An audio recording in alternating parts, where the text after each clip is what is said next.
मीरा भंदरवा से विरार पुलिस आयुक्तालय को शुरू हुए 2 साल हो चुके हैं जब से पुलिस आयुक्तालय अस्तित्व में आया है। अपराधों की संख्या में वृद्धि हुई है।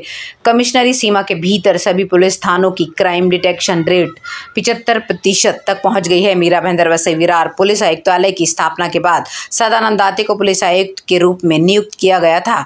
उनकी नियुक्ति के बाद दर्ज मामलों की संख्या में वृद्धि हुई है। साथ में वे अपराध एक्सपोजर भी काफी बड़ा है, इसलिए आपराधिक प्रवृत्ति पर अंकुश लगा है। पुलिस आयुक्तालय के अंतर्गत 16 थाने आ रहे हैं और सभी थानों में क्राइम डिटेक्शन रेट बढ़कर 75% हो गया है। आयुक्तालय में आयोजित मासिक समीक्षा बैठक में पुलिस आयुक्तालय के अंतर्गत अच्छा प्रदर्शन करने वाले सभी पुलिस अधिकारियों एवं पदाधिकारियों को सम्मानित किया जाता है। मीरा भंदरवा से विरार शहरों में अपराध की उत्कृष्ट जांच के लिए कई थानों में वरिष्ठ पुलिस निरीक्षकों को पुरस्कृत किया गया है। कमिश्नर सदानंद दाते द्वारा सम्मानित किया जाता है। मीरा भंदरवा से विरार पुलिस आयुक्तालय में वर्ष 2022 में पंजीकृत अपराधों की संख्या 6108 है, जबकि खुले अपराध 4722 हैं। लेकिन साल 2022 में इनमें से 6932 मामले दर्ज किए गए हैं और 5194 अपराधों का पता चला है। आयुक्तालय का प्रदेश के 16 थानों क्षेत्रों में अक्टूबर 2022 के अंत तक अपराध दर 75% है। Mira road 81, Kashi Mira police station 831, Bhayandar 76, Uttan 86, Navghar 80, Nayanagar 74, Vasai 79, Manikpur 69, Waliv 69, Achole 71, Virar 67, Pelhar 80, Mandvi 65, Nalasopara 75, अन्वया 69 प्रत्येक थाने का प्रतिशत है। आयुक्तालय के थानों में उत्तन, काशीमीरा, मीरा रोड, नवघर, पेलहर में अपराध का पता लगाने का प्रतिशत 80 से अधिक है, यानी कि ज्यादा केस जो है वो 80% सॉल्व हुए हैं।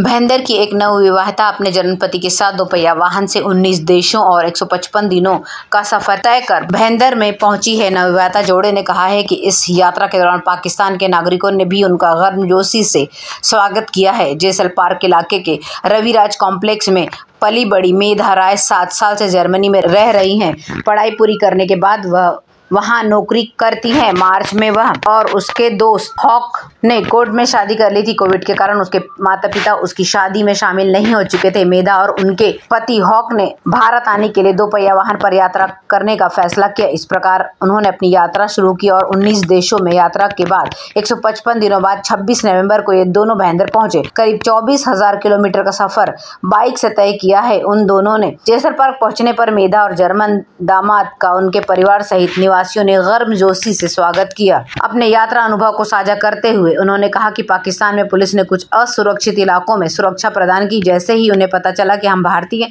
तो उन्होंने हमें अपने घर चाय पीने के लिए भी बुला लिया और कुछ जगहों पर पुलिस ने हमें अपने घर भी बुलाया। उन्होंने इस तरह से बताया। उन्होंने कहा कि ईरान में ढीले कपड़े पहनने और कपड़े से अपना चेहरा ढकने के लिए भी हमें कहा गया और हमने वैसा ही किया। एक निर्माण कंपनी के निदेशक पर तय सीमा समय के भीतर भैंदर में हाउसिंग सोसाइटी के नाम जमीन देने हस्तांतरण करने में विफल रहने के आरोप में मामला दर्ज किया गया है। हालांकि इस मामले में अभी तक किसी की भी गिरफ्तारी नहीं हुई है।